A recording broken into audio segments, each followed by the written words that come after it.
guys, Naturally Marked here. Today I want to discuss, oh my god, I got heat damage. What am I supposed to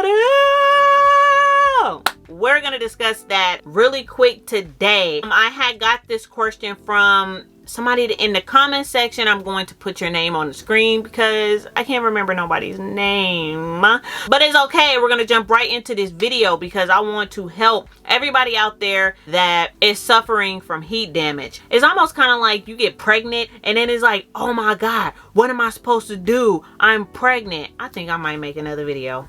Anyway, so you straighten your hair. I don't know how you straightened your hair. You put too much heat on your hair, period. That's what happened. Or else, I mean, even if you use a heat protectant, you damaged your hair. I did it. I suffered from heat damaged hair. If I can find pictures, I will put them on the screen. But if I can't, you guys can go back to my first video of me transitioning, and all of my bad hair pictures are in that video. And if I can find it, I will link it down in the description box for you guys. But seriously, once you straighten your hair and you wash it and you shampoo it, you condition it, you deep condition your hair, and your hair is still stringy in some areas and it's still poofy, this is what heat damaged hair look like. It's stringy in some hair areas, but up close to your scalp is still poofy because that's the newest part of your hair, and it takes, your hair can take more heat and everything up here because it's new hair, it's baby hair, and then down here is your older hair, so it's going to be more prone to get damaged or messed up or split ends, anything like that. If you straighten your hair and your hair is poofy up here and it's kind of stringy down here, you got some texture to it, but there's more strings in it than what it was before you straighten your hair, that's what heat damage look like. What is your steps after that? So you've already conditioned, like I said, shampooed your hair and everything.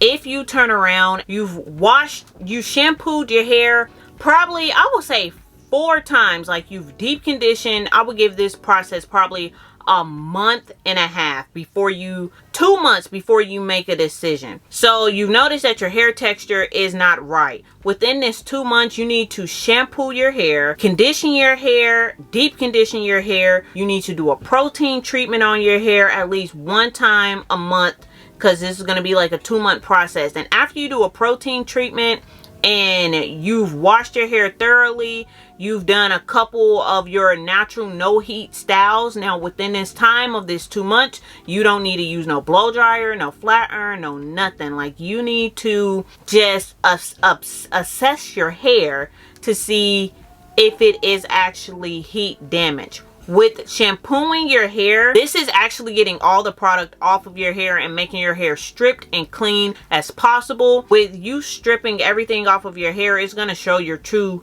texture. When you shampoo your hair, you rinse your hair off, you get the conditioner, and then you deep condition your hair. This is going to put the moisture back in your hair, and the way that your hair is going to sit and form from doing these steps, you're getting all the product and everything off your hair and just reassuring that, okay, my hair is thoroughly clean. There's no product still left on my hair. My curls is kind of acting a little funny at this point. What you need to do after you do that and you still don't see your curls bouncing back, you need to do a protein treatment. Protein treatment builds up your hair. It makes your hair solid. It gets it all up in there. I don't know, like, professional words to say, but it helps strengthen the hair shaft and the hair strands, and it actually restores your hair. After you do a protein treatment, and I'm not telling you to do all of this in one setting, I'm just saying this is over a 2-month process. So whatever your wash routine is over a 2-month process, you need to make sure that you're incorporating everything that you should have probably been incorporating in your hair routine to make sure that you are heat damaged and your hair just wasn't lacking protein or lacking moisture or lacking something. You understand what I'm saying? So after you do a protein treatment, if your curl still isn't bouncing back, or even not even your curls, just whatever your hair texture looks like, then you need to try to do a bentonine clay mask, because that also helps you get your texture back. That also pulls out all the impurities and stuff out of your hair, and it also restores your hair. It also promotes hair growth. If your hair still hasn't bounced back, then you have heat damaged hair. Now you have three options. It's fine. If it's damaged, you can just leave it damaged, because that means that you straighten your hair anyway, so it shouldn't be that big of a deal if you just leave your hair alone. Your hair is heat damaged, just like you straighten your hair, you straighten your hair anyway. So for me, when I was heat damaged, I didn't care that my hair looked at a certain way, because by the time I washed it, blow dried it, I was straightening my hair again. I didn't mind that my hair was heat damaged. I didn't even really realize my hair was heat damaged, because I wasn't wearing my hair in a natural style or a natural state. So that leads me to number 2. If you want to wear your hair in a natural state or a natural style, all you're going to be able to do, because now you're transitioning, this is your transition point of, my hair is heat damaged, I need to get it back healthy. You're transitioning if you don't want to chop all of your hair off, which is what I did. Leave comments down below if you want to know why I didn't cut all of my hair off.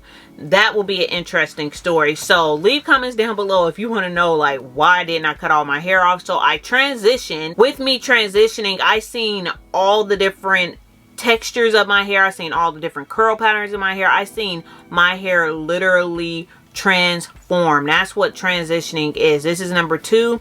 So I did a lot of braid outs, I did a lot of twist outs, and then once my ends were so thin, I had to start cutting my hair just a little bit at a time. I wouldn't even say a half an inch, like a half of an inch. Just start cutting your hair a little bit at a time if you're not wanting to do the big chop. That's what you can do. That's your number 2 thing, is just basically protective styles, twist out, braids out, until your twist outs and braid outs get, like, your hair up here is going to get really thick, and then your ends is going to look really crappy. Like, depending on how long you transition, your hair, your ends is going to look like crap if you don't start cutting them a little bit at a time. But by the time, if you grow your hair and it's like off in this awkward stage, and you got a fro here but you got stringy ends here, that's when I started doing protective styles. I would just twist my hair up, and I would literally put my hair in a bun and leave it in a bun, and I wouldn't do anything with my hair being out of a bun. With that being said, having my hair in a protective style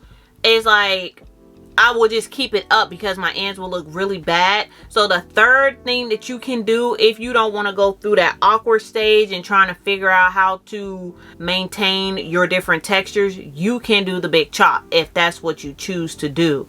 But I mean, doing a big chop, that takes a lot of, I don't know, it takes a lot for you to do a big chop. But if you really don't care, like, oh my god, hair is hair, you know, your own personal preference, then you can do the big chop. That's the third thing that you can do. But if you're not wanting to just cut all of your hair off, and you're not wanting to transition into natural hair again, or non-heat damaged hair, then it's perfectly fine if you just keep rocking your heat damaged hair or heat trained hair.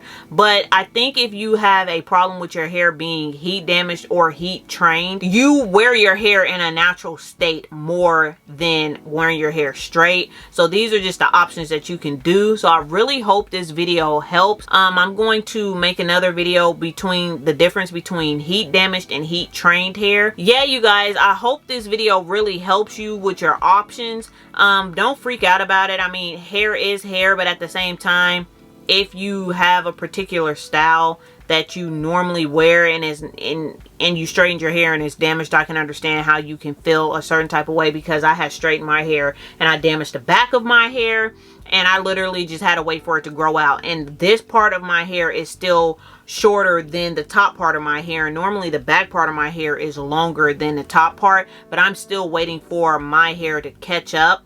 And I've had so many little setbacks in my hair journey, is not even funny. So yeah, guys, I really hope this video helped. Let me know if you are heat damaged or transitioning down in the comment section, and what you did to get over that hump or get over the phase of having heat damaged hair, so that it can help somebody else out that's reading the comments down below. And once again, thank you guys so much for watching. Please don't forget to give a thumbs up and subscribe. Thanks, guys. Bye.